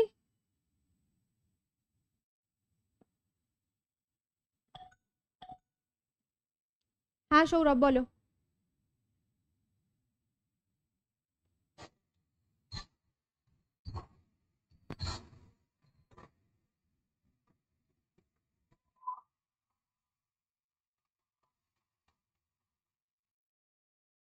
আচ্ছা দ্বিজবংশী দাস বলছো পূর্ববঙ্গের, রিয়াজুল বলেছো পূর্ববঙ্গের। আচ্ছা সৌরভ তুমি টাইপ করে দাও, অসুবিধা নেই, একটু মনে হয় প্রবলেম হচ্ছে। দেখি আরেকটা চ্যাট বক্সে। আচ্ছা শ্রাবণী, উত্তর কার বলছো? দ্বিজবংশী দাসের ক্ষেত্রে কি বলছিলে উত্তরবঙ্গ, তাহলে না, দ্বিজবংশী দাস পূর্ববঙ্গের ধারার কবি। আমাকে এখন বলো তন্ত্র বিভূতি কোন ধারার কবি?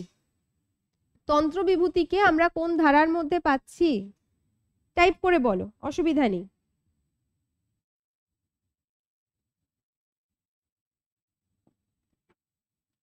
তন্ত্রবিভূতির কাব্য মনসা মঙ্গল বা মনসা পুরাণ, মনসা মঙ্গল বা মনসা পুরাণ। আচ্ছা দেখি চ্যাট বক্সটা একটু একটু স্ক্রল করবেন। উত্তরবঙ্গ, রোহিত বলছো উত্তরবঙ্গ, শ্রাবণীয় বলছো উত্তরবঙ্গ, একদম তন্ত্রবিভূতি হচ্ছে উত্তরবঙ্গের কবি, তার মধ্যে পাচ্ছি। এই তো উত্তর দিলে তো আমারও ভালো লাগে না, যে পড়াচ্ছি শুনছে, না হলে কেমন একটা যন্ত্র যন্ত্র মেটেরিয়াল টাইপের লাগে, যে কাকে পড়াচ্ছি তারাও যন্ত্র, আমি শুধু একা বলে যাচ্ছি। আচ্ছা নেক্সট আমাদের পঞ্চদশ হয়ে গেছে, ষোড়শ হয়ে গেছে এখানে, সপ্তদশ হয়ে গেল এখানে, বাকি রইল লাস্ট আমাদের অষ্টাদশ শতক।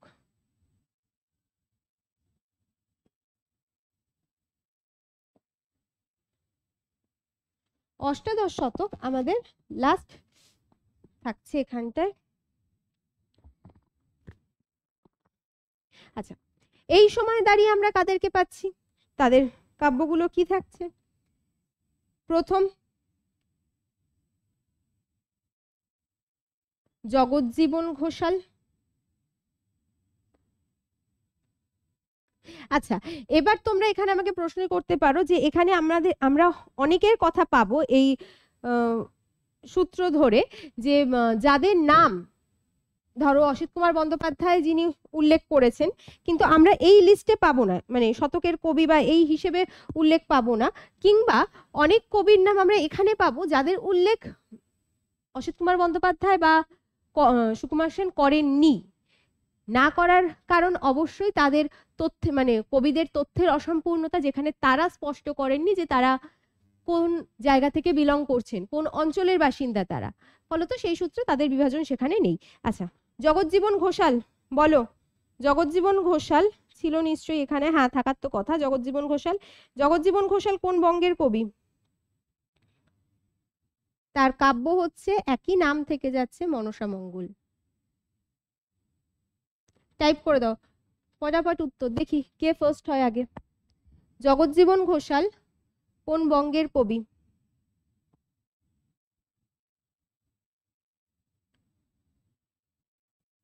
ষষ্ঠীবর দত্ত। পরবর্তী জগৎজীবন ঘোষাল বলে না উল্লেখ করে দেবে, ঠিক আছে, না হলে আমি বুঝতে পারবো না, আগের উত্তর পরের উত্তর মিলিয়ে যাবে।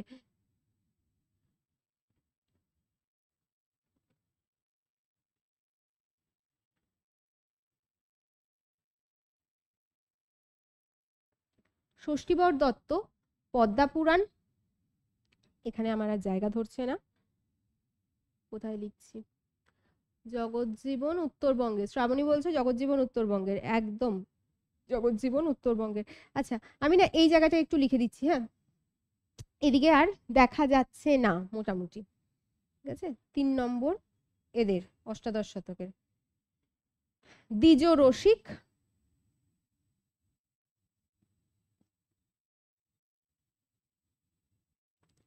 তার কাব্য হয়ে যাচ্ছে মনসা মঙ্গল, এবং লাস্ট চতুর্থ জন বিষ্ণুপাল। আচ্ছা, বিষ্ণুপাল কোন বঙ্গের গো? বিষ্ণুপাল কোন বঙ্গের? তার কাব্য হয়ে যাচ্ছে মনসা মঙ্গল, যে বঙ্গেরই হোক না কেন। দেখা যাক, বলো বিষ্ণুপাল কোন বঙ্গের? ও, এক্ষেত্রে আর একজন আছে,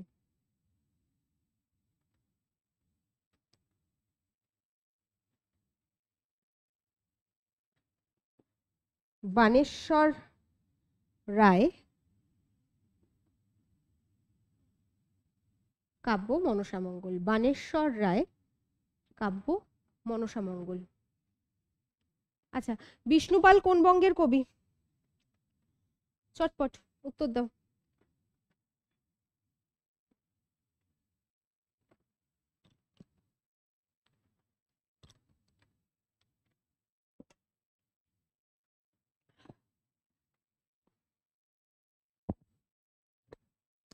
বিষ্ণুপাল, বিষ্ণুপাল, বিষ্ণুপাল, চটপট। আর এইগুলো হয়ে গেল আমাদের পুরো শতকের যতজন কবির উল্লেখ থাকছে।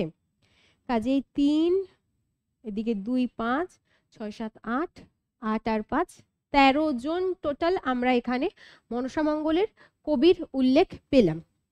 এবার কথা হচ্ছে যে এদের সবার নাম কি আমাদের মনে রাখতে হবে, বা এতজনের এত কাব্য আমরা মনে রাখবো কি করে? এতজনের এত কাব্য মনে রাখতে হবে না। যারা মনসা মঙ্গল লিখেছেন, মানে মনসা মঙ্গল দিয়ে যাদের গ্রন্থ নাম, তাদেরটা তো মনে রাখার দরকার নেই। শুধু যেগুলো আলাদা, মানে ধরে নাও পদ্মা পুরাণ কজন লিখেছেন, জগতীমঙ্গল কজন লিখেছেন, মনসা বিজয় কে লিখেছেন, এই যে কটা আলাদা আছে সে কটা মনে রাখো।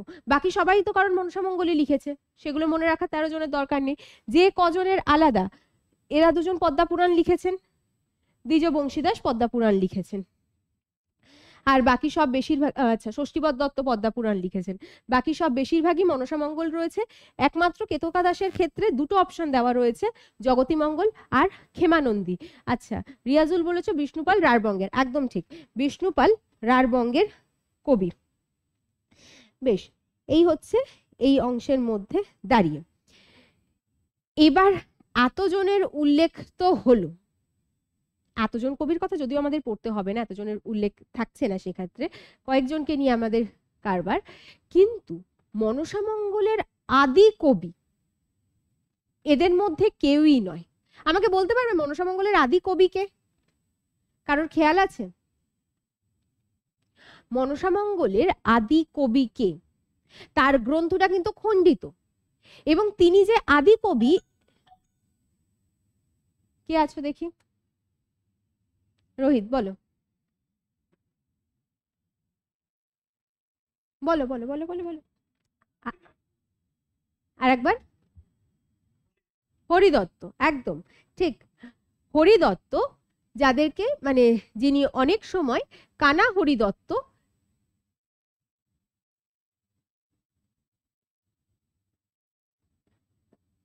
এই নামে মানে এইভাবে তিনি পরিচিত। এবার হরিদত্তের অবস্থান নিয়ে মানে তিনি আদেও আদি কবি কিনা বা এই নিয়ে কিনা, এই নিয়ে দ্বন্দ্ব সংঘাত রয়েছে। একমাত্র আমাদের এই যে বিজয়গুপ্ত, তিনি তার কাব্যে আদি কবি হিসেবে কানা হরিদত্তের নাম উল্লেখ করেছেন। সেই সূত্রে মানে যদি বিজয়গুপ্তের গ্রন্থটাকে অবশ্যই আমরা প্রমাণিত গ্রন্থ হিসেবে ধরছি, এতটা জনপ্রিয় বলে, সেই হিসেবে খুব একটা অবহেলা করা যাচ্ছে না। আদি কবি বলতে আমরা কানা হরিদত্তকে সেখানে রাখছি। কিন্তু তার না নিজস্ব মানে আত্মপরিচয় বলি, বংশ পরিচয় বলি, পৃষ্ঠপোষক বলি, কোনো কিছুর উল্লেখ সেখানে থাকছে না। ইভেন তার পুঁথিটাও আসল কিনা মানে যেটা পাওয়া গেছে সেটা তাই নাকি ওই কানা হরিদত্ত নামের পরে কোনো ওই পুরনো পুঁথি বা কাগজ ইত্যাদি তৈরি করা হয়েছে, এই জন্য পুঁথিটাও প্রমাণিত কিনা সেই নিয়েও কোনো কিন্তু তথ্য নেই, বা সেভাবে মানে গ্যারেন্টি যাকে আমরা বলি সেই রকম দেওয়া যাচ্ছে না। শুধু ব্যক্তিটার নাম রয়েছে। আচ্ছা, কারণ আদিকবি হিসেবে বিজয়গুপ্ত কানা হরিদত্তকেও বন্দনা করেছেন, নিজের গুরুর আসনে বসিয়ে যেভাবে বন্দনা করা হয় সেইভাবে তিনি বন্দনা করেছেন। আচ্ছা, এর মধ্যে দাঁড়িয়ে কেতকাদাস ক্ষেমানন্দ, যার কাব্যটি প্রথম, কই গেল কেতকাদাস? এখানে, এখানে, এই যে কেতকাদাস ক্ষেমানন্দ, যার কাব্য প্রথম মুদ্রণ সৌভাগ্য লাভ করেছিল। শ্রীরামপুর মিশন প্রেস থেকে তার কাব্যটি প্রকাশিত হয়েছিল, কয়েক খণ্ডে প্রথমে প্রকাশিত হয়েছে, তারপরে সম্পূর্ণরূপে তা প্রকাশিত হচ্ছে। শ্রীরামপুর মিশন থেকে ক্ষেমানন্দের কাব্য প্রকাশিত হয়েছে, পরবর্তীকালে কলকাতা বিশ্ববিদ্যালয়ের গ্রন্থালয় থেকেও তা প্রকাশিত হয়েছিল। এতজন যারা কবিরা আমরা পড়লাম বা কবিদের কথা আমরা জানলাম, তার মধ্যে ইনি একমাত্র কবি যার কাব্য মুদ্রণ আকারে প্রকাশিত হচ্ছে, প্রিন্ট মেটেরিয়াল রয়েছে, বাকিদের সবারই পুঁথি। আচ্ছা, নেক্সট যদি দেখতে যাই, আচ্ছা, এই মনসামঙ্গলের কাহিনী অবলম্বনে, প্রসঙ্গ তো এসে যাচ্ছে আর কিছু না, মনসামঙ্গলের কাহিনী অবলম্বনে একটি জনপ্রিয় নাটক আছে। নাটকটা আবার ভাগ্যক্রমে নেটের সিলেবাসেও রয়েছে, এবং যদি আমি ভুল না করি মাস্টার্সের সিলেবাসে ওই নাটকটা থাকে। যারা কেউ যদি নাটক স্পেশাল নিয়ে থাকে তাদের কিন্তু এই এটা থাকে। শম্ভু মিত্রের নাটক, কেউ বলতে পারবে আমাকে? শ্রাবণী এর আগে বলেছিল কানা হরিদত্ত। আচ্ছা ঠিক আছে, আমি এটা মিস করে গেছি, দেখিনি। বেশ, আচ্ছা, কেউ আমাকে বলতে পারবে মনসামঙ্গলের কাহিনী অবলম্বনে একদম আধুনিক নাটক, শম্ভু মিত্রের রচনা, বহুরূপীতে তা অভিনীত হয়েছিল, বেসিক্যালি অভিনয়ের জন্যই রচনা যাকে আমরা বলে থাকি, সেই জাতীয় রচনা, এবং চরিত্র নাম কেন্দ্রিক রচনা। এনিওয়ান, কেউ একজন? এটাকেও বলতে পারলে আমি পার্সোনালি খুব খুশি হব, যে ঠিক আছে, একটু আশেপাশেরও জানাশোনা আছে আর কি।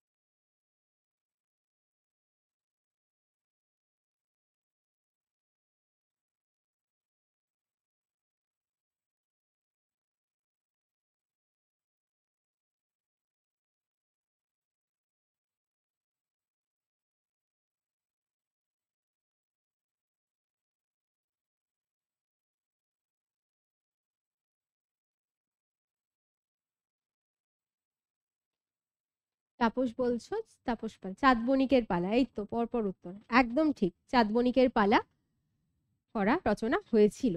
বেশ, ঠিক আছে। এবার আমরা ইন্ডিভিজুয়ালি সব কবিদের সম্পর্কে একটু যাব যারা তুলনামূলক বিখ্যাত।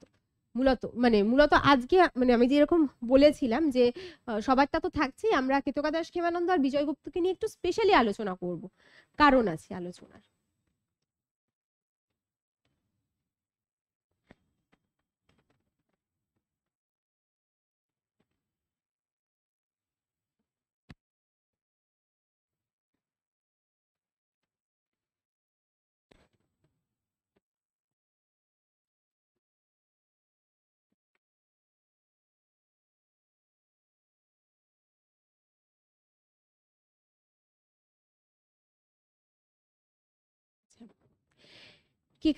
কেতকা দাস ক্ষেমানন্দের জনপ্রিয়তার কারণ তো এক, তিনি তো এদিককার কবি থাকছেন, সেই হিসেবে তার জনপ্রিয়তা রয়েছে, সেইটা তো ব্যাপার আছেই, যে রাঢ়বঙ্গের কবি, মানে পশ্চিমবঙ্গের কবি, এই অঞ্চলের কবি সেই হিসেবে।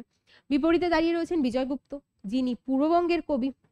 আচ্ছা, এখন কথা হচ্ছে কেতকা দাস ক্ষেমানন্দের আমরা যেমন ওইটা দেখেছিলাম যে তার কাব্য প্রথম জনপ্রিয়তা পেয়েছিল, যেহেতু মানে বিশেষত্ব এই যে সেটা মুদ্রণ সৌভাগ্য লাভ করেছিল।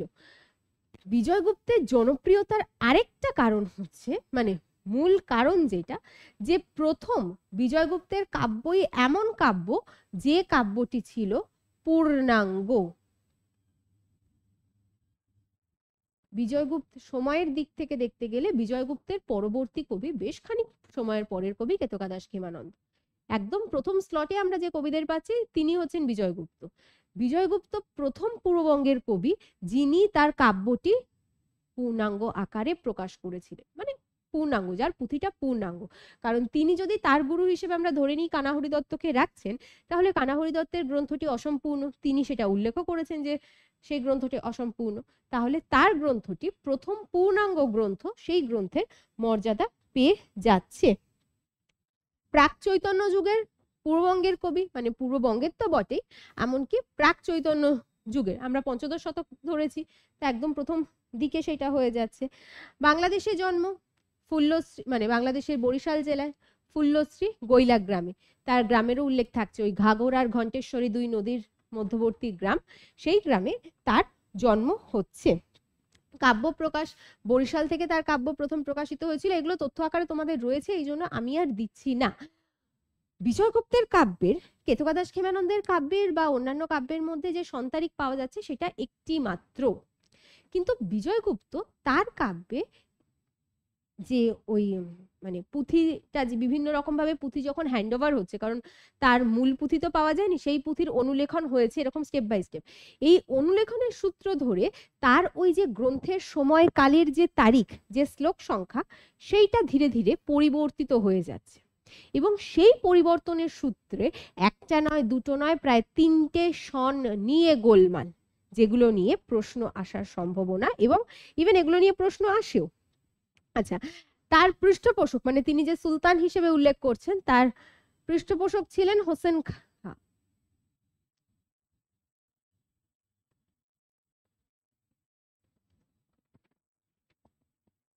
সুলতান হোসেন শাহ সেই সময় তার পৃষ্ঠপোষক ছিলেন, বা তিনি তার কথা উল্লেখ করেছেন।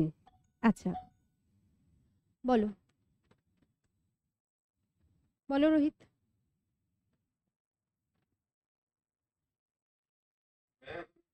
বলো। ওই যে বিজয়গুপ্ত যে শ্লোকের যে 78 যোগ করছে, এটা কি শকাব্দ থেকে খ্রিস্টাব্দ করার জন্য যোগ করছে? 78 যোগ করছিল। হ্যাঁ, শকাব্দ থেকে খ্রিস্টাব্দ করার জন্য 78 যোগ করছে।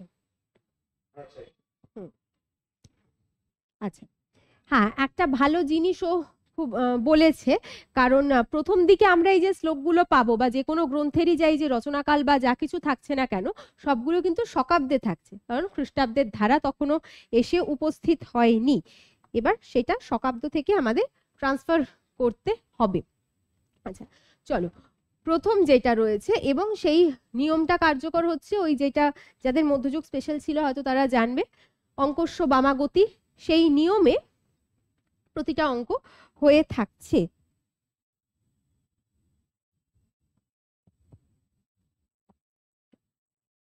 প্রথম শ্লোকে বলছে, এটা একটু মুছে দিয়ে,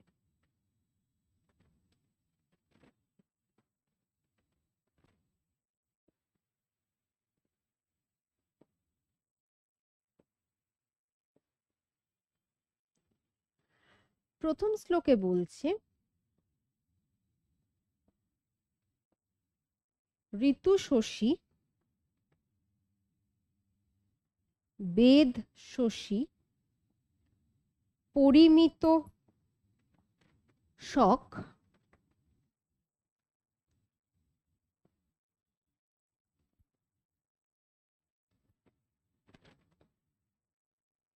সুলতান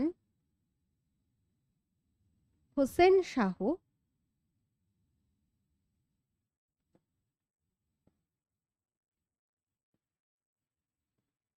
নৃপতি তিলক। আচ্ছা, এর অভ্যন্তরে অনেকটা ধাঁধার আকারে আমরা যেরকম বলি, সেই অভ্যন্তরে তার শকাব্দ লুকিয়ে আছে। ঋতু শশী বেদ শশী পরিমিত শক সুলতান হোসেন শাহ নৃপতি তিলক। পৃষ্ঠপোষকের নাম এখানে উল্লেখ করে দেওয়া হচ্ছে। আচ্ছা, অঙ্কস্য বামাগতি, অর্থাৎ আমরা যে সংখ্যাগুলো এখানে পাবো সেটা বাম দিক থেকে ধরা শুরু করব। ঠিক আছে, আচ্ছা বেশ।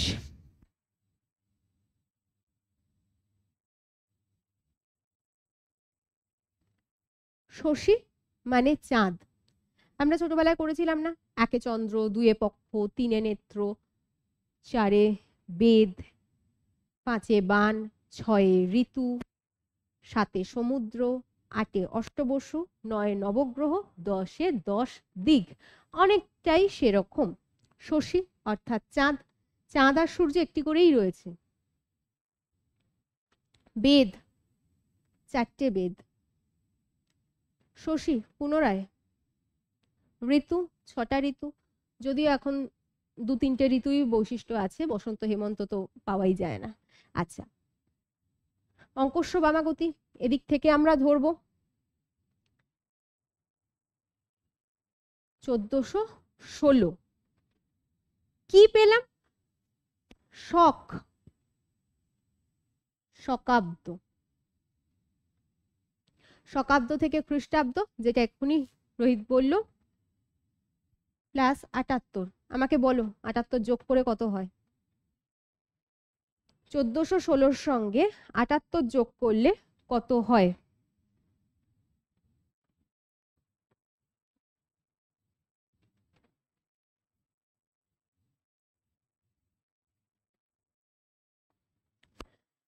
চটপট চ্যাটটা একটু ওপেন করবে,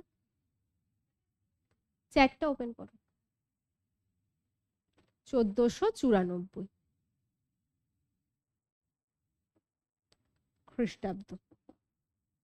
এইটা হচ্ছে প্রথম সন, মানে একটি পুঁথিতে প্যারীমোহন দাশগুপ্ত যে পুঁথিটা আছে, যেটা তিনি প্রকাশ করেছিলেন, মানে সেই তথ্য, সেই থেকে এই একটা সাল, মানে সেক্ষেত্রে এইটা হয়ে গিয়েছিল তার রূপ। দ্বিতীয়ত সেখানে বলা হচ্ছে ঋতু শূন্য বেদ শশী পরিমিত শক সুলতান হুসেন শাহ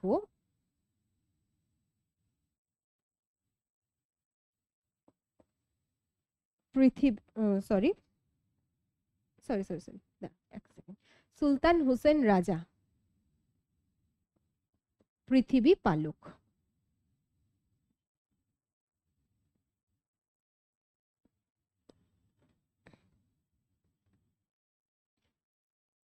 আমাকে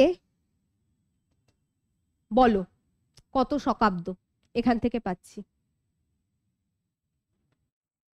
আমাকে বলো কত শকাব্দ এখান থেকে পাচ্ছি?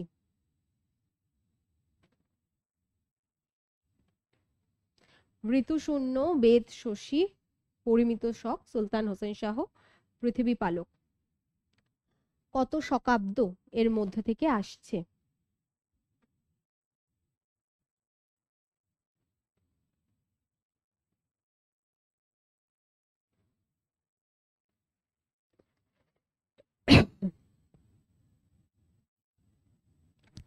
স্ক্রল করবে।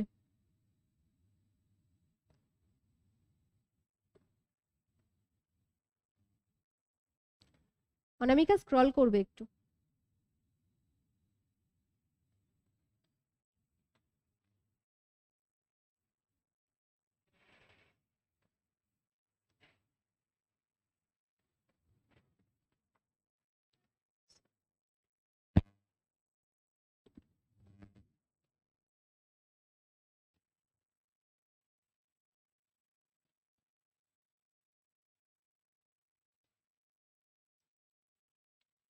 স্ক্রল করো।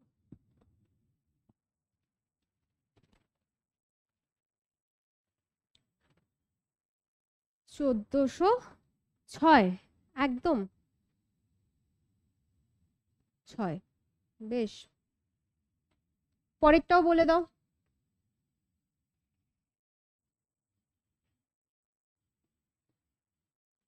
খ্রিস্টাব্দ, চটপট একসঙ্গে দুটো দুটো উত্তর দিয়ে দেবে পরপর।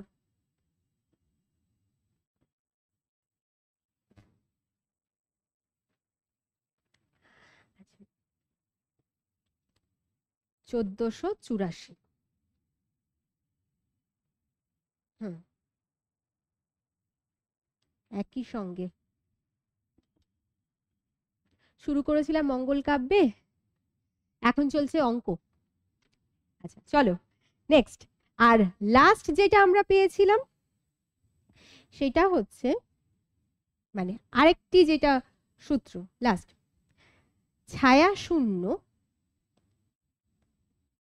বেদ শশী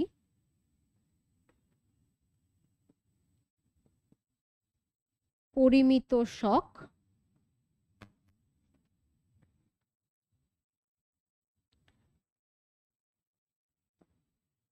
সুলতান হুসেন শাহ নৃপতি তিলক। বলো।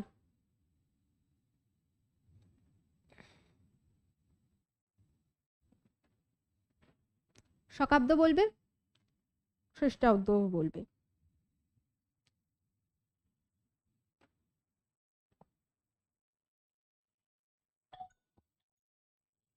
টাইপ করে দিতে পারো, টাইপ করে দাও, টাইপ করে দাও, অসুবিধা নেই।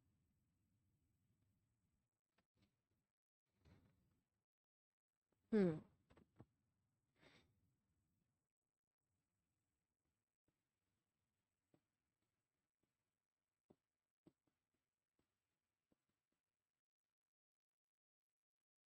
(1478) খ্রিস্টাব্দ।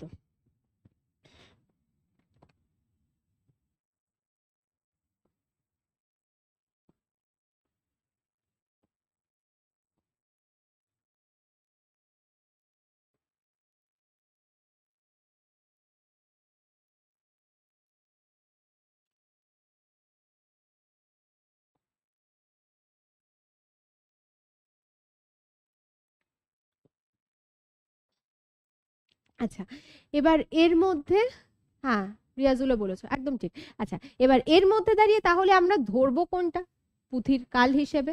আমরা ধরবো হচ্ছে প্রথমটা। কিসের ভিত্তিতে? বলা হচ্ছে এই যে তিনটে শ্লোকই একই রকম আছে প্রায়, সময়টা বেশ অনেকটা ডিফারেন্স, 94, 84, 78, বেশ কিছুটা সময়ের এদিক ওদিক করে। এবার বলছে অথচ প্রত্যেকেই তার শ্লোকের মধ্যে এইটা রেখেছেন যে হুসেন শাহ পৃষ্ঠপোষক ছিলেন। তাহলে এখন প্রমাণ করার দায় একটাই থেকে যাচ্ছে যে হুসেন শাহ কোন সময় সিংহাসনে আরোহণ করেছিলেন। তিনি যে সময় আরোহণ করবেন তার পরবর্তী সেই স্লটে দাঁড়িয়ে যাচ্ছে বিষয়টা। হুসেন শাহ সিংহাসনে আরোহণ করেছিলেন 1493-তে, বাকি কোনোটাই তাহলে যাচ্ছে না। 93 পরবর্তী, ওইটা 94-তে রয়েছে। কাজে আমরা একদম ফার্স্ট যে শ্লোকটা এবং প্রথম যে সালটা, এইটাই হচ্ছে আমরা প্রমাণিত যে বিজয়গুপ্তের মনসামঙ্গলের লেখার তারিখ, প্রকাশ নয়, এটা আগে সবার আগে মাথায় রাখবে। লেখার সময়, না এইটা সমাপ্তিকাল, না এইটা গ্রন্থ সূচনাকাল, সেটাও খুব জোর দিয়ে বলা যেতে পারে না। লেখার সময়, এই সময় উনি লেখনী ধারণ করেছিলেন, এইটা হচ্ছে কথা। আচ্ছা, গ্রন্থের ক্ষেত্রে 21টি পালায় তার বিভক্ত, 21টি পালায় মোট 343টি কবিতা রয়েছে। এই অংশগুলো তোমাদের রয়েছে নোটসের মধ্যে, আমি তাই সেদিকে আর যাচ্ছি না। বাদ বাকি এখানে পরবর্তী থেকে যাচ্ছে। নারায়ণ দেবের উল্লেখ রয়েছে, প্রত্যেকের সালটা জানবে, কোন সময়ের কবি, কোন ধারার কবি, সেগুলো তো হয়েই গেছে। পিতামাতার পরিচয়, বিজয়গুপ্তের পিতার নাম হচ্ছে সনাতন, মাতার নাম হচ্ছে রুক্মিণী, এই রকম করে তাদের পিতামাতার পরিচয় রয়েছে।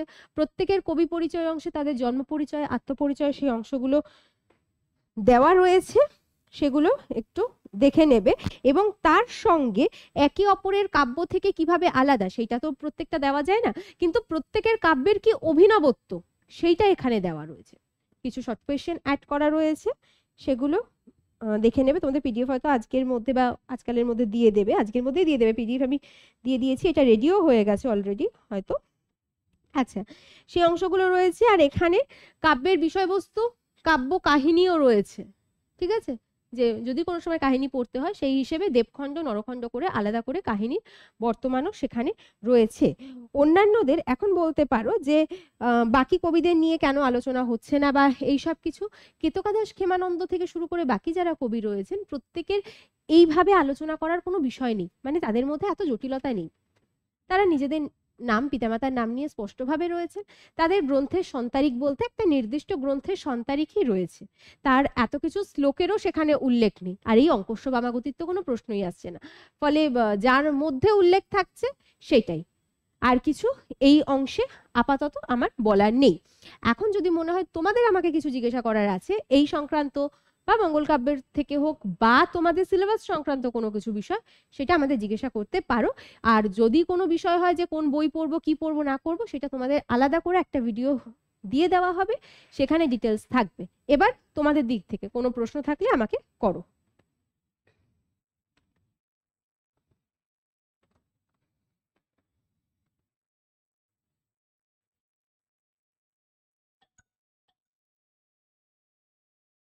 বলো বলো।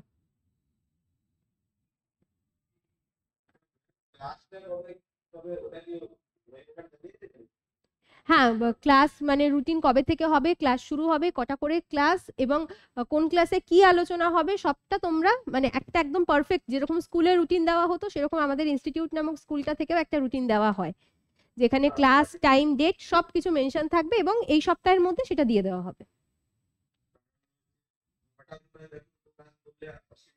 হ্যাঁ, অবশ্যই অবশ্যই, একদমই একদমই সেইটাই। ঠিক আছে, একদম দেওয়া থাকবে, তোমাদের কোনো অসুবিধা হোক এইটা আমরাও চাই না, একদম। ঠিক আছে, চলো বেশ, তাহলে আজকে এই অবধি থাকলো। কারোর কিছু জিজ্ঞাসা করার থাকলে তো সময় দিয়েছি, আর তাছাড়া যদি এমনি তুমি গ্রুপেও জিজ্ঞাসা করতে পারো, আমি উত্তর দিয়ে দেবো, কোনো অসুবিধা নেই। ঠিক আছে, আজকের এই অবধি থাকলো ক্লাস। সবাইকে টাটা।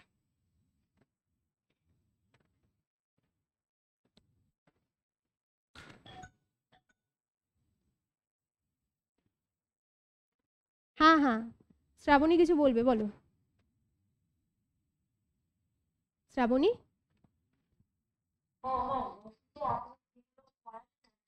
হুম,